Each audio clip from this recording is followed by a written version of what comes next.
지난 15년간 국민의 애환과 기쁨을 같이 나누었던 대통령직을 사퇴합니다.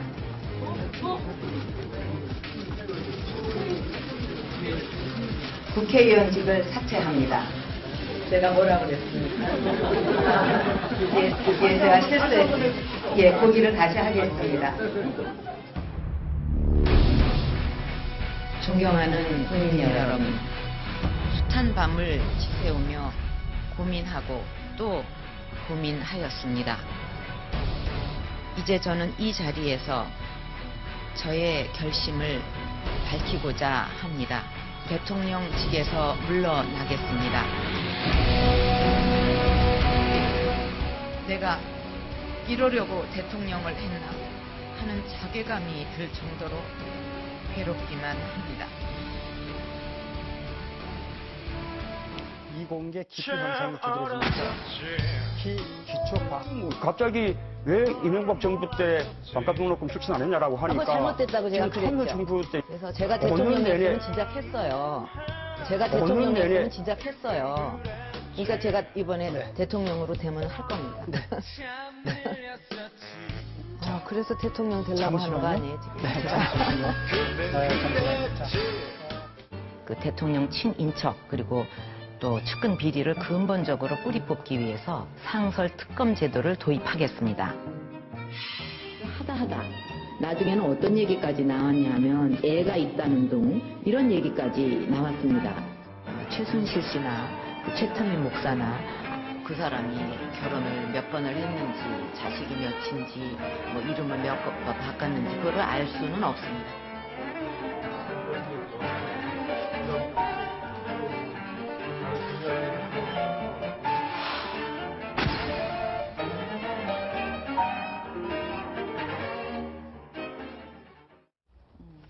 네, 박영수 특별검사가 한 얘기가 최태민 씨 관련 부분도 살펴보겠다 이렇게 언급했습니다. 이거는 이제 이 최순실 특검법의 수사 대상 15가지 중에서 12번째 항에 사실 있습니다. 이거는 최태민이라고 돼 있지는 않지만 최순실 일가가 불법적으로 재산을 형성하고 은닉했다는 의혹, 이 부분이 수사대에 들어있는데 이걸 이제 뿌리를 거슬러 올라가서 최태민 씨부터 비롯했다면 그 부분도 밝혀보겠다. 물론 이제 세월이 많이 지났기 때문에 이제 가능할지 모르겠지만 이 부분에 대해서도 하겠다는 이제 강한 의지를 보였는데 박영수 특별검사의 목소리를 직접 들어보시겠습니다.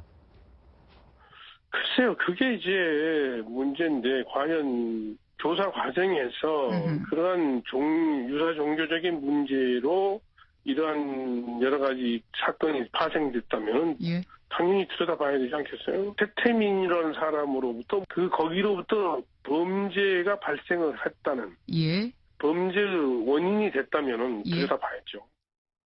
네, 특히 이제 저기서 좀 눈에 띄는 대목이 유사 종교와 관련된 부분이다. 이 유사 종교적인 문제로 이게 파생됐다면, 그 소위 이제 최태민 씨 때문에 어떤 이 박근혜 대통령이 미혹에 빠져서 어떤 그런 부분이 뭔가 국정농단과 연결되어 있지 않는가라는 이 의혹에 대해서도 밝혀보겠다. 이건 이제 박근혜 대통령이 부인했죠, 사실은. 그런 건 없다, 이렇게 얘기했는데, 그래도 어쨌든 이제 밝혀보겠다 하고, 그리고 또 자기가 과거에 이런 부분을 조사한 적이 있다, 뭐 이런 얘기를 했거든요. 원래 최태민 씨가 영세교라고 하는 종교 분파를 만든 것으로 알려지고 있습니다. 그 이후에 구국성교회라는 걸 통해서 그 교세를 굉장히 확대했던 그런 측면들이 있습니다. 아무래도 그것들이 이제 기반이 돼서 사실 이제 재산 축적이라든지 또 박근혜 대통령 관계를 형성하는 데 있어서 기여를 했는데, 문제는 지금 박영수 특검은 상당히 굉장히 좀 특이하신 분이에요. 그러니까 서울대 종교학과를 나오셨는데, 문제는 이분이 이제 원래 강력통입니다. 강력 수사를 주로 하시다 했는데 87년도에 다들 아시겠지만 그때 오대양 사건이라고 해서 그 공장에서 32명의 어떤 떼죽음을 당한 그런 시체가 발견된 사건이 있었습니다. 당시 사회적으로 굉장히 충격적이었고, 이것이 이제 뭐 구원파였다 뭐 등등의 이야기가 있었는데, 당시에 기자들도 굉장히 이 사건 현장에 갔을 때 굉장히 경악스러워서 당시 사진을 찍던 이 사진 기자가 기절할 정도로 굉장히 큰 사건이었습니다. 그러니까 당시에 그 사건을 수사했던 분들에 따르면 어떻게 32명이 이렇게 함께 숨질 수 있었는지가 의문이 굉장히 지금까지도 남아있는 사건이거든요. 그 사건을 박영수 특검이 당시 했습니다. 그리고 또 이제 당시에 그 탕명환 씨라고 이제 이런 유사 사이비 종교의 전문가가 계십니다. 예. 이분의 그 또 피살 당했는데, 테러를 당했는데, 이분과 관련된 수사도 이제 이 박영수 특검이 했어요. 예. 그러다 보니까 아마 박영수 특검이 이 유사 종교에 대해서는 꽤 나름대로 노하우가 있는 걸로 알려지고 있습니다. 그렇네요. 그래서 아마 이번 특검을 하면서 최태민의 재산 형성 과정, 이런 것들을 좀 살펴보겠다는 뜻 같아요. 어떻게 종교를 통해서 재산을 형성했고 어떤 식으로 지금까지 남아있는지 부분에 대해서도 아마 이것도 상당히 지금 의문이지 않습니까? 아마 이분에 대한 성과를 낼지는 모르겠지만 상당히 기대되는 수사라고 할 수 있습니다. 그런데 유사 종교는 이제 법률 용어고 우리가 보통 쓰면 이제 사이비 종교라고 이제 하죠. 보통의 언어로. 근데 이제 이 사이비 종교가 이제 그 범죄 원인이 되었으면 이렇게 그렇다면 들여다보겠다 이렇게 얘기를 했잖아요. 근데 예. 그럼 뭐를 들여다보는 대상이 뭐가 될 수 있겠는가? 이 유사 종교, 사이비 종교가 박 대통령의 정신세계에 미친 영향 이런 거는 들여다볼 수가 없습니다. 그렇잖아요. 그게 무슨 이렇게 입증 가능한 게 아니기 때문에. 그렇죠. 그러니까 결국은 이제 정신세계는 못 들여다보고 물질세계를 들여다보겠다는 이런 얘기인데 예. 이 재산 형성 과정이죠. 그러니까 박 대통령이 3차 담화 발표하면서도 사익을 조그마한 사익도 추구하지 않았다. 그런데 핵심은 그거 아니겠어요?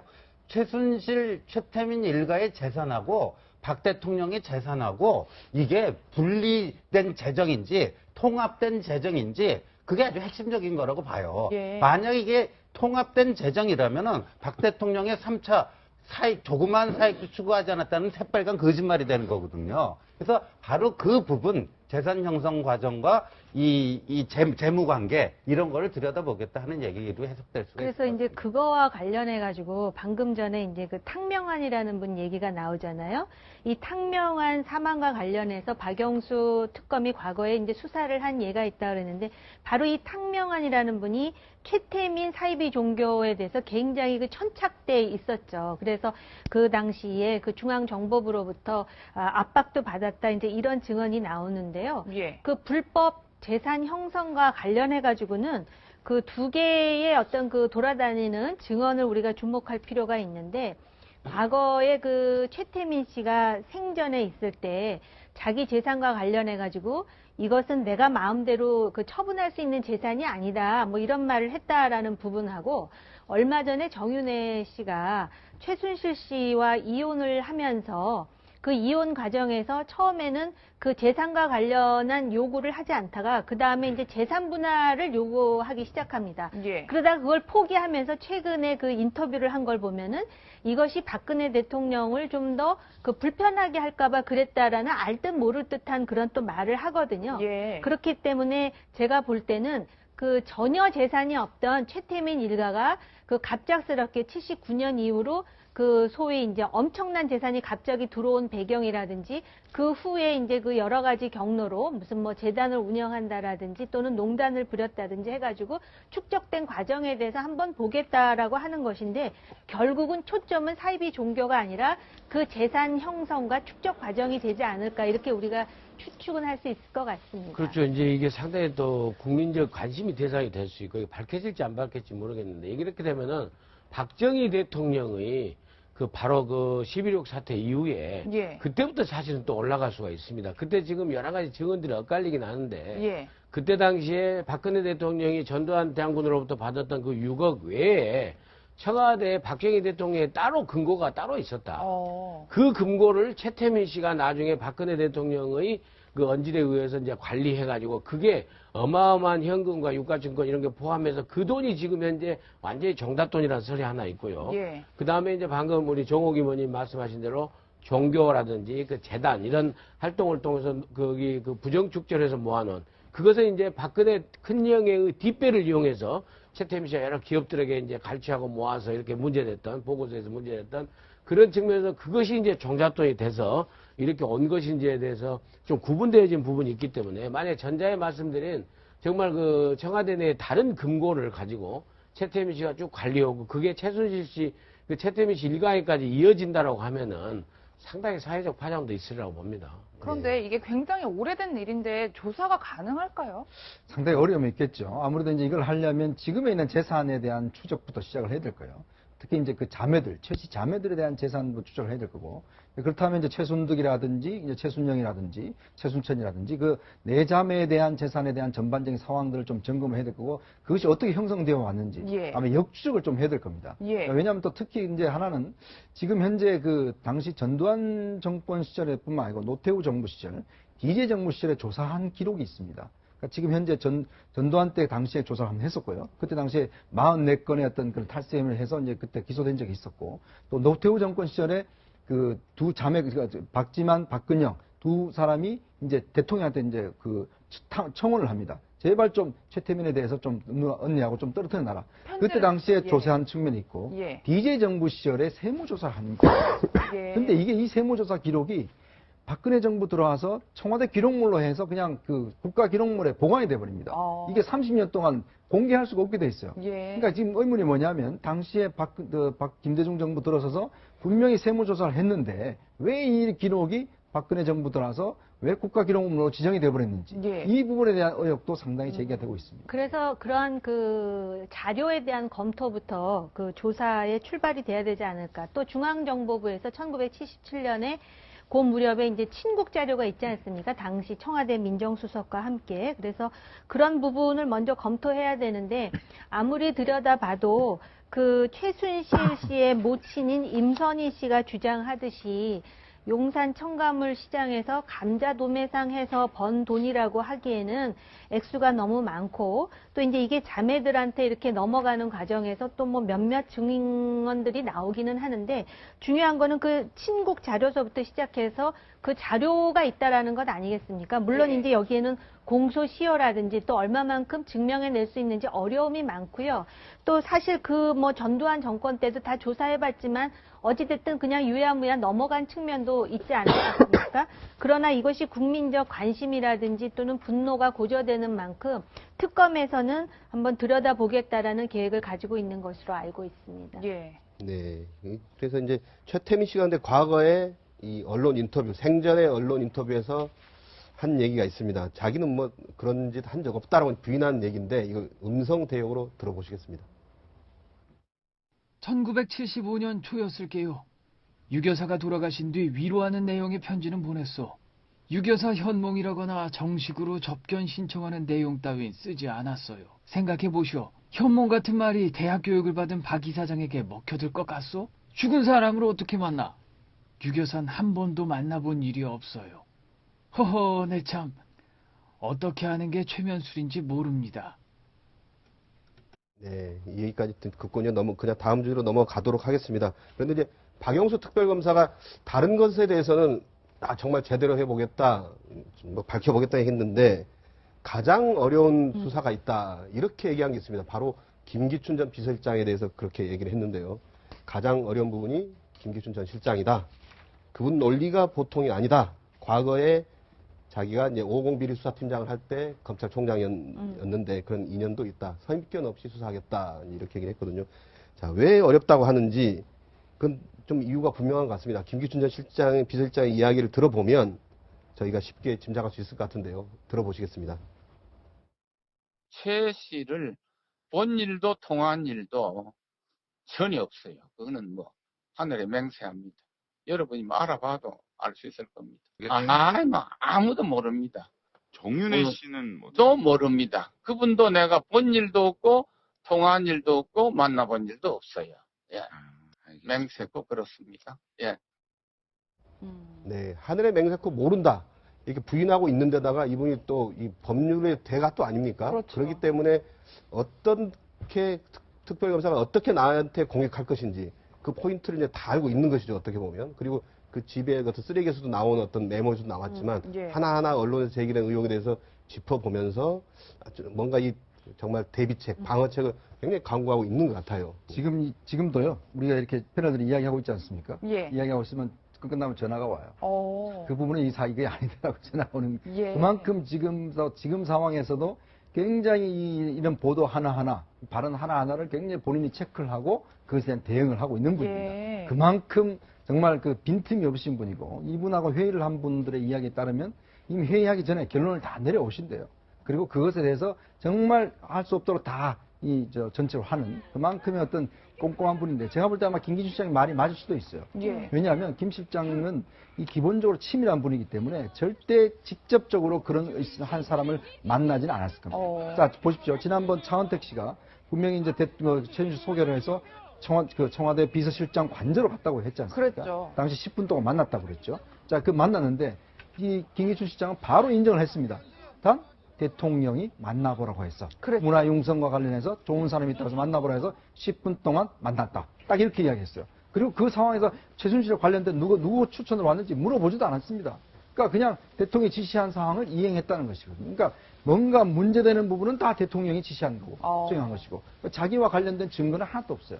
아마 이분은 아마 제가 볼 때는 증거 찾기 그렇게 쉽지 않을 겁니다. 제가 지금 보니까 통화한 일도 만나본 일도 본 일도 없다고 명백히 이분이 말씀을 하지 않습니까? 저도 이현정 위원님하고 같은 생각인데요. 아마 통화한 일, 만난 일, 본 일을 누군가가 물증을 찾기가 쉽지 않겠다라는 생각이 들고요. 또 많은 의혹과 주장 중에 제가 특히 이제 하나 신경이 쓰이는 대목이 저도에서의 대통령과의 동행이거든요. 예. 많은 분들이 대통령과 저도에 동행을 했고 그 과정에서 허태열 전임 비서실장이 교체되면서 김기춘 실장이 이제 그 대통령 실장으로 임명됐다 그러는데 제가 볼 때 이분이 만약에 저도에 동행하지 않았으면은 이분이 저도에 동행하지 않았다라는 명백한 증거를 제시하면서 다른 주장까지도 무위로 돌릴 수 있는 그런 개연성도 있습니다. 저는 이분이 저도에 안 갔을 거라고 생각하는 사람이거든요. 예. 단지 이제 한 가지 보고받은 적은 있을 것 같은데 이 부분과 관련해서는 좀 여러 가지 보고받았다라는 정황이 매우 많이 드러나는데 요것은 이제 특검에서 상당히 이제 집중해서 들여다볼 대목일 것 같습니다. 과연 최순실 정윤회에 대해서 전혀 보고받지 않았을까? 저는 그렇지는 않을 거라고 생각을 합니다. 예. 그런데 김기춘 실장의 문법을 보면요. 뭐뭐 한 적도 없고 뭐뭐 한 적도 없다. 강한 부정을 2번이나 합니다. 그렇죠. 그러니까 통화한 적도 없고 만난 적도 없다. 최근에 쓰레기통에서 발견된 메모 쪽지도 언론을 통제한 적도 없고 통제할 수도 없다. 그러니까 부정 이런 건데 이게 이제 박영수 특검의 수사에서 가장 어렵다고 하는 게 바로 그런 어떤 법리를 정확하게 이용하고 빠져나갈 수 있는 구멍인데 예. 지금 김기춘 실장은요 빠져나갈 수 있는 구멍을 박 대통령한테서 찾고 있는 거예요. 그러니까 최순실을 본 적도 없고 통화한 적도 없다. 그 대통령이 중개했으면은 본 적도 없고 통화한 적도 없다라는 김기춘 전 실장의 그 주장이 성립될 수가 있는 거예요. 대통령이라는 매개체를 통해서 최순실과 이렇게 했다면, 그러니까 앞으로 언론에서요, 이 김기춘 전 실장한테 물어볼 때도 그럼 당신은 최순실이란 존재조차도 몰랐는가? 예. 이렇게 물어봐야 될 것 같아요. 존재조차도 몰랐는가? 거기에 대해서 저는 김기춘 전 실장이 그거조차도 몰랐다 그러면 굉장히 무능한 그 실장이 되는데 이거는 김기춘 전 실장이 무능하다는 건 성립될 수 없는 얘기거든요. 예. 그러니까 적어도 존재는 알았는데 대통령이라고 하는 매개체를 통해서 간접적으로 최순실과 거래했을 뿐이다. 그러면 나는 법적 책임은 없다. 이게 지금 김기춘 전 실장의 그 머릿속에서 나오는 작전이에요. 바로 그것 때문에 박지원 비대위원장이 더러운 비서실장이라고 더러운이라는 수식어를 아마 대통령에게 이제 전가한다라는 차원에서. 근데 지금 신 의원 말씀하셨듯이 제가 볼 때는 실제로도 박 대통령이 매개가 되셨을 개연성도 꽤 있는 건 아닌가 싶습니다. 지금 김기춘 시장의 전략은 바보 김기춘 전략이에요. 그러니까 나 몰랐습니다. 몰랐어요. 계속 이렇게 이야기를 하고 있는 거거든요. 그러니까 그런 전략으로 아마 검찰 수사에 응할 겁니다. 예. 근데 최근에 지금 김영한 전 민정수석의 비망록에 보면 재미있는 사실이 나와요. 그러니까 그 비서실장으로 지시받는 상황이 나오는데 거기 뭐라고 되어 있냐면 최순실 씨와 함께 있는 김모라는 여자에 대해서 이 여자에 대한 조사를 해봐라. 예. 라는 게 있습니다. 왜냐하면 이 김모라는 분이 함께 거주를 최순실과 함께 동거를 하다가 이 여자는 미국으로 건너갔습니다. 예. 그러니까 이 관계를 조사를 지시를 합니다. 자, 그러면 김기춘 시장이 최순실도 모른다고 하는데 왜 최순실 씨와 함께 있던 김모 씨에 대한 수사를 민정수석에게 지시를 했겠습니까? 그러게요. 그러니까 이런 것들이 단서들이 조금씩 나오는 것이거든요. 예. 그러니까 그런 측면을 본다면 아마 분명히 알고 있었겠죠. 그러니까 당시에 또 김모라는 여자에 대해서 조사를 하라고 한 것은 뭔가 최순실 씨와의 관계를 좀 갈등 관계에 있어서 뭔가 좀 견제하기 위한 그런 어떤 자료를 수집하기 위한 것이 아니었나라는 그런 추정도 있습니다. 아마 이런 것들은 특검 쪽에서 좀 더 구체적인 수사가 있겠죠. 근데 하여튼 검찰 수사에 아주 베테랑 분들한테 얘기 종합하면은 우병우 수석은 쉽게 구속시킬 수 있지만은 김기춘 실장은 쉽지 않다라는 게 중론입니다. 예. 그래서 이제 박영수 특별검사가 이제 이 과거에 이제 문건 유출 사건 이 부분도 재수사하겠다. 그리고 그거에 대해서 김수남 당시 서울중앙지검장이었죠. 김수남 검찰총장도 할 말이 있을 것이다. 이 발언을 해서 아마 간접적으로 우리 검찰총장도 조사하는 거 아니야 이제 이런 얘기가 나오고 있고요. 그리고 박근혜 대통령에 대한 조사는 절대 서면 조사하지 않는다. 이거는 답안지 가르쳐주고 하는 것이기 때문에 직접 조사가 원칙이고 내가 직접 조사한 것도 검토해보고 있다. 예. 특검이 직접 할 수도 있다. 이제 이런 얘기를 했고요. 그리고 이렇게 이제 특별검사의 어떤 뭐 각오라든지 이런 부분은 일단은 굉장히 어떤 국민의 명령에 따라서 제대로 하겠다. 이런 각오를 보이고 있는 것 같고요. 이제 그러면은 박근혜 대통령은 과연 이 상황에서 무엇에 기대야 되느냐. 이제 소위 뭐 샤이 박근혜라기도 하고 쉐임 박근혜라고도 하는데 이 현재 어떤 이 4%의 지지자들 과연 여기에 기대야 되는 것인지 영상으로 보시겠습니다.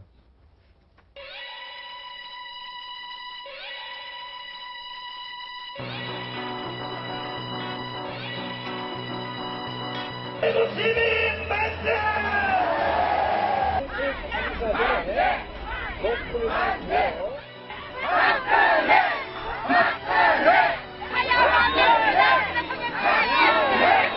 광화문에 그 나온 것들이 그게 다 국민의 그게 뜻이라고 생각하나 너들? 웃기는 소리 하지 마. 침묵하는 자세가 있다는 걸 알아도 너들은. 어? 대통령 측에서 물러나겠습니다.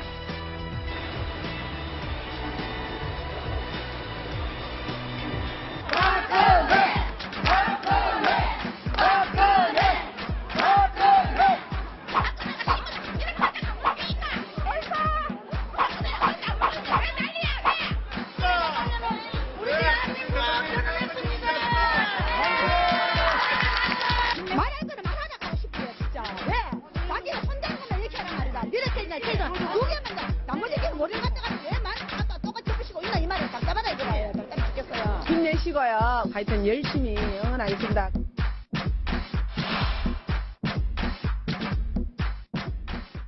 네, 실제로 TK 지역에서 박근혜 대통령의 지지율이 10% 두 자릿수가 나왔어요. 의미 있다고 볼 수 있을까요? TK 지역에서 그렇게 나왔더라고요. 그리고 아마 그 부분은 3차 담화가 좀 영향을 준 것이 아닌가. 왜냐하면 요 여론조사는 그 박 대통령이 서문시장 방문하기 전까지의 그 여론을 그 조사한 내용이기 때문에 서문시장 방문은 이제 그 포함되지 않은 것 아니냐 이렇게 얘기를 하는데요. 그 어쨌든 본인이 내려놓겠다 하지 않았습니까? 그래서 TK 지역에 이제 조심스럽게 이 지지율이 두 자리까지 올라가는데 그렇다 그래가지고 반전을 기대할 정도의 지지율이냐 저는 개인적으로 그렇게 보지는 않습니다. 왜냐하면 전체적으로 4%에 물론 이제 그 못하고 있다.